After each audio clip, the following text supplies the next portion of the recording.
कहते हैं हस्ती डर माने नहीं जो स्वान बुकाही, और शीश महल को देख के वो भौंक भौंक मर जाएं। हाथी कभी भी कुत्ते भौंकते रहो उनकी परवाह नहीं करता, क्योंकि वो उसको हानि कर नहीं सकते।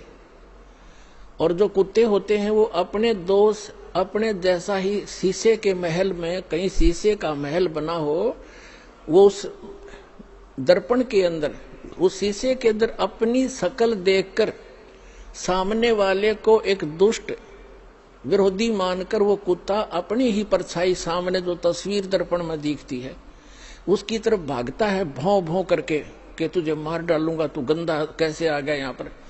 और वो होता है उसका स्वरूप। तो कहते हैं वो कुत्ता उस शीशे के महल में अपनी ही शकल देख देख कर भौंक भौंक के मर जाएगा। इसी प्रकार जो दुष्ट लोग हैं वो अपना गंध साधु संत और भक्तों में अपनी ही परछाई देखा करते हैं। चोर को चोर ही नजर आते हैं, संत को संत ही नजर आते हैं। एक चोर चला गया एक चोर किसी शरीफ व्यक्ति के घर पर रुक गया यात्री बनकर। अब उस शरीफ व्यक्ति ने उस चोर को अपने घर के बीच में सुलाया, एक नेक आदमी मानकर। घर वाला सो गया निश्चिंत होकर के, खाना खुना खिला के, और चोर रात्रि में चोरी करके चला गया। अब उस नेक व्यक्ति को, वो स्वयं नेक था, उसको चोर दिखाई नहीं दिया वो, और एक शरीफ व्यक्ति चला गया चोर के घर पे, यात्री रात्रि में रुक गया। अब वो चोर सारी रात जागता रहा कि कहीं ये रात ने तेरी चोरी ना कर ले।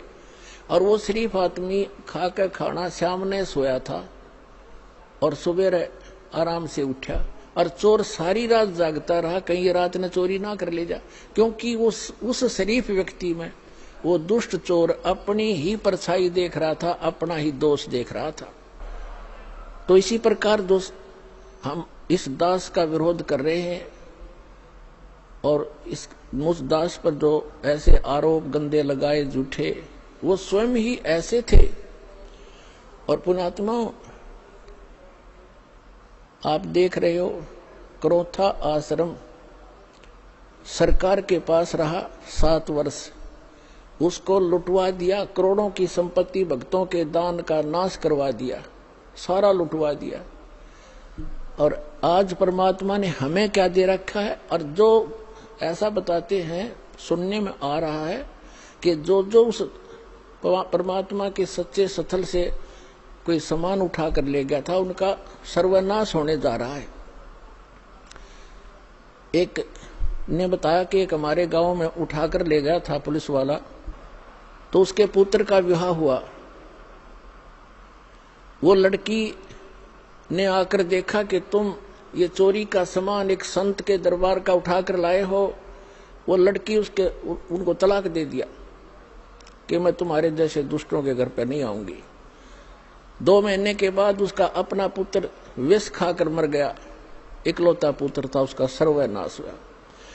तो पुण्यात्माओं, हम किसी को बद्दुआ नहीं देते, लेकिन भगवान का जो तराजू है वो एररलेस है। मन तू पावेगा अपना किया रे, भोगेगा अपना किया रे। अब जैसे एक बिच्छू दरिया में बहता हुआ आ रहा था, और एक संत भक्त स्नान कर रहा था दरिया में। उसने देखा ये जीव डूबेगा मरेगा, उसने ऐसे हाथ में उठाया, उसको बाहर फेंकना चाहा। बिच्छू ने डंक मारा और पानी में गिर गया। उसने फिर उठाया, उसने फिर डंक मारा और पानी में उछल गया। उसने फिर उठाया, उसने फिर डंक मारा, और कुछ देर में फिर उसने दोनों हाथों से पानी समेत ही उसको पटरी पर फेंक दिया। एक आम व्यक्ति खड़ा खड़ा देख रहा था, कहने लगा, रे भले आदमी, तेरे तो हाथ पर डंक मार रहा है, तू इसको बचाने की चेष्टा कर रहा है, मरने दे, बहने देता। तो संत ने कहा, भक्त ने कहा कि ये अब इसका स्वभाव है ये, और मेरा स्वभाव है ऐसा, हमारा परमार्थ करने का स्वभाव है और बिच्छू का डंक मारने का स्वभाव है। जब ये अपना स्वभाव नहीं छोड़ सकता तो मैं कैसे छोड़ दूं?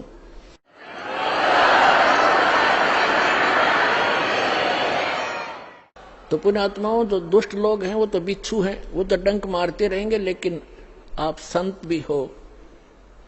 और जो तो को काटा बोवे ताको बो तू फूल, और तो ये फूल के फूल हैं वाको है त्रिशूल।